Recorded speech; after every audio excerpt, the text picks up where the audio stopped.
112. She came tonight to walk on fire, ladies and gentlemen. Let's have a big hand for 112. I'm honored to have you tonight. Her life is about giving. She's lived long enough to know that life is not about me. Life is about we.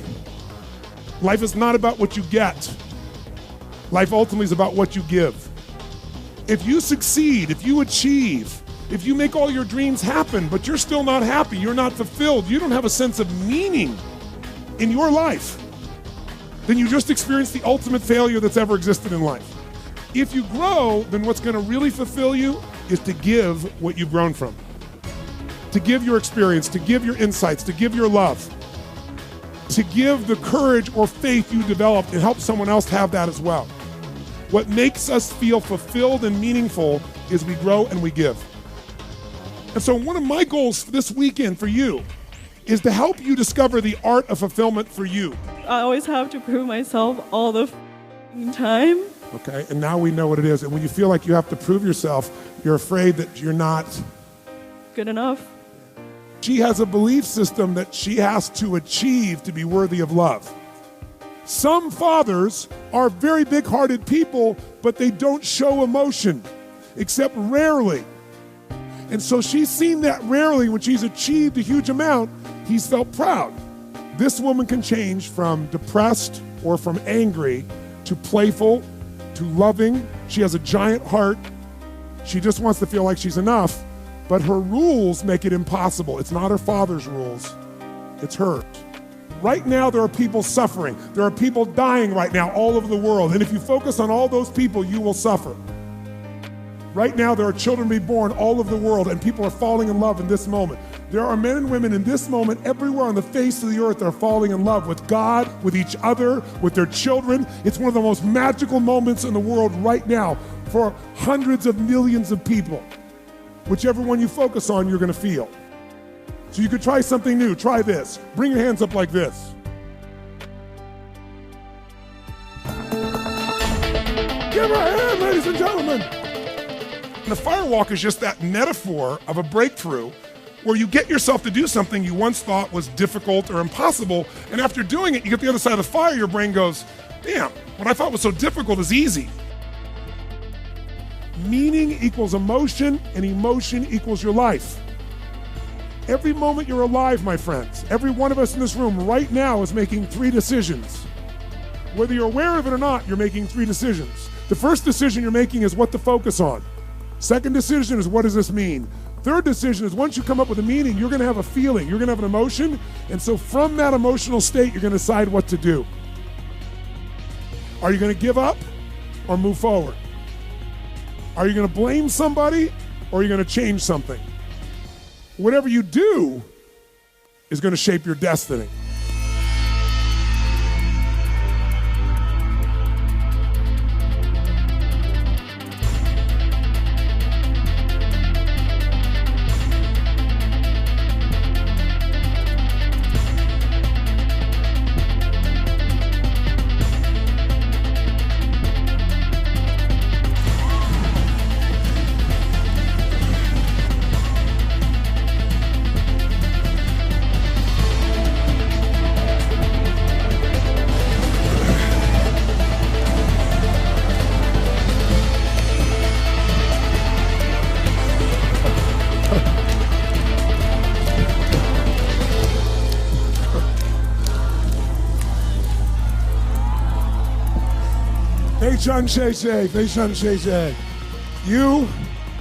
You are an incredible audience. You've given your all, my friends. I've had the privilege of traveling around the world now for 30-something years, and I can tell you that the amount of love and energy you've created here tonight is something I will never forget. Thank you very, very much. Thank you.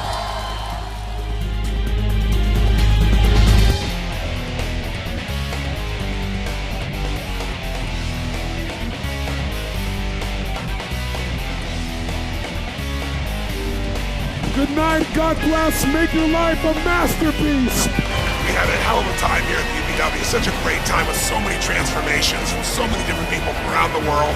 So I just wanted to send you kind of this highlight video as a kind of little gift to trigger some of the memories and also some of the learnings you've had so you take your life to the next level. I'll look forward to our paths crossing again sometime soon. Remember, live strong and live with passion. God bless.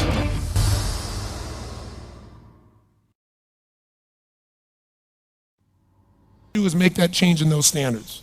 That's where the shifts happen. It doesn't happen any other place. And I'll give you a very simple example.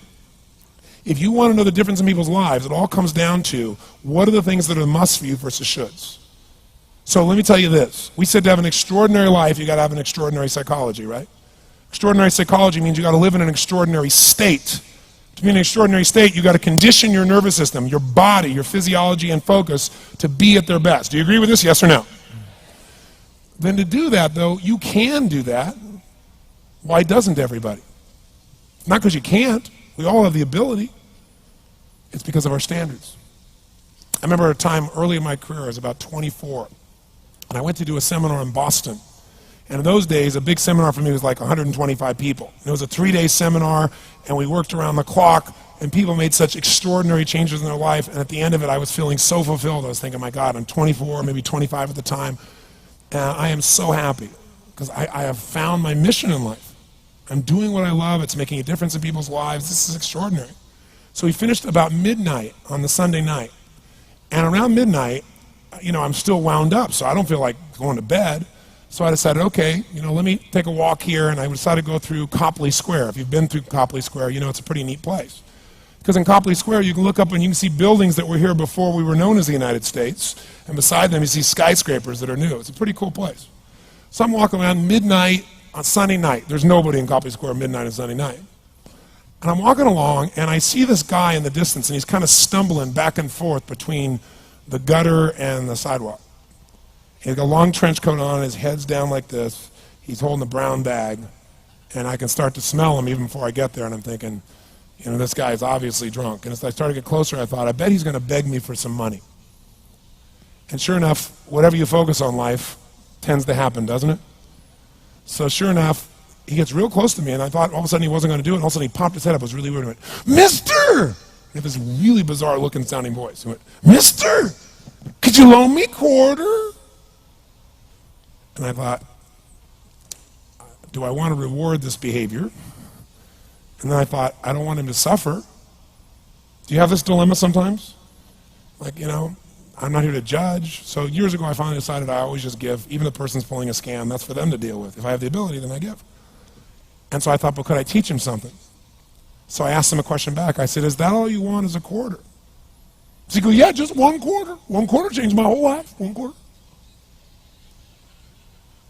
I said, really? He said, yeah, 1 quarter. So I reached in my pocket, and I pulled out my money clip. And in those days, I was very young, just starting to succeed. And my original mentor was a man named Jim Rohn. I don't know, how many have heard of Jim Rohn? Anybody? Yeah, he's a great guy. And Jim told me, he said, Tony, look, you've come from a poor background. You got a poor psychology. You got to change it. He said, you don't have any money, so pretend you do. He said, start training your brain. Condition it. He said, go save all your money, get $300 bills, and put them on the outside of your money clip, even though you only have $5 in between them. So every time you put it out, you'll see that. You'll feel inspired. You'll feel better. He said, you'll feel better, you'll do better. So I was like, okay. So I did. So I pulled my money clip, and sure enough, I got $300 bills in. I made sure he saw the bills. So I'm tearing through that, right? Looking in between there, see if I can find some change. But I made sure he saw it. Sure enough, he's looking at the $100 bills, checking it out. I find the quarter, I pull it out, take the money, put it in my pocket. I notice he's watching my hand going into the pocket. I took the quarter, and I looked at him, and I said, sir, life will pay any price you ask of it. And I gave him the quarter. And then something really interesting happened. He took the quarter. He looked at the quarter. He looked at me. He looked at my pocket. He looked back at the quarter, looked at me, looked at my pocket, looked at me again, looked at the quarter, looked at my pocket, looked back at me and said, you're weird. And then he shuffled on off like this, right? And I thought to myself, wow, what's the difference between him and me? I mean, I was 24, 25 at the time, doing what I love most, have my mission in life, and he's in his early 60s, drunk on the street begging for quarters. What's the difference? And I thought, well, maybe God's blessed me because I'm such a good person. I thought, oh, and he's such a bad person, that's such bull. And I thought, wow, maybe the answer to that question is what I just told him. Life will pay whatever price you ask of it. But you know what's interesting? You got to ask intelligently. In the Bible it says, ask and you shall what? Yeah, pretty good formula. You ought to look into it. But you know what? It says ask and you shall receive, but I'm sure it meant ask intelligently. I'm sure that's what God meant. I'm sure he didn't mean bitch and you will receive. Whine and you will receive. I don't think that was the instruction. Now, if you were going to ask intelligently, there might be 5 elements of that. Number one, you'd have to ask specifically, wouldn't you? You wouldn't ask in a general way. People do that all the time. They go, I want more money. Fine, here's $1. Get out of here. Very often, you're getting what you're asking for. You're just not aware of how general you're asking. Clarity is power. The more clear you are about exactly what it is you want, the more your brain knows how to get there. Your brain is a servo mechanism. It's like a bomb. Those bombs, those missiles, they have a servo mechanism. So if the target moves, it knows what the target is, it follows it. Your brain, when you condition it, knows exactly what to go for and it'll find a way to get there. Did you ever buy a certain outfit or a certain car and suddenly see that car outfit everywhere? How many of you have had that experience? Say, aye. How come that car outfit's everywhere? It always was everywhere, but now you notice it. And the reason is because there's a part of your brain called the reticular activating system, the RAS. That part of your brain determines what you notice and what you don't notice. Your brain spends most of its time trying to make sure you don't notice because you'll go crazy if you notice everything. But when you decide what's most important to you, your brain goes after it. Everyone I know who's successful builds what I call an RPM plan. An RPM is built on the metaphor that the way to get from where you are to where do you want to go to the fastest is you got to build power, like in a car, RPMs. And the R stands for they know the result they're after. They know what they want precisely. If you don't know exactly what you want or you let yourself get beyond that into something general, you're not going to achieve it. Clarity is power. You got to know the specific result you're after. What do you want? If you can't answer that question right now in your personal life, in your body, in your relationships, in your finances, in your spirituality, then you're not going to be as fulfilled as you want to be. Today we're going to have you answer one of those questions at least. The second part of it, you got to know P, why you're doing it. Because you know what? You may get a big goal as soon as I want to make $1 billion. I want to bring peace to the earth. Why? Because as soon as you come up with a goal, all the obstacles show up. And unless you've got enough emotional drive to break through that, you're never going to discover what it really takes. So you got to get yourself past that. And the way to get past that is have enough reasons. Reasons come first, answers come second. This man did not know what he wanted. He did not have enough reasons. To ask intelligently, you got to ask specifically. To ask intelligently, you got to know why you want it, have enough drive to make it happen, enough juice to make it happen. If you don't have enough reasons, you will not make it happen. And the M is, what is your massive action plan? What is going to get you to actually follow through? Because the first plan's not going to work and the second plan's going to work, so you better have enough plans that if the first two don't work, you still got something else. Otherwise, you're going to be having excuses why it didn't work.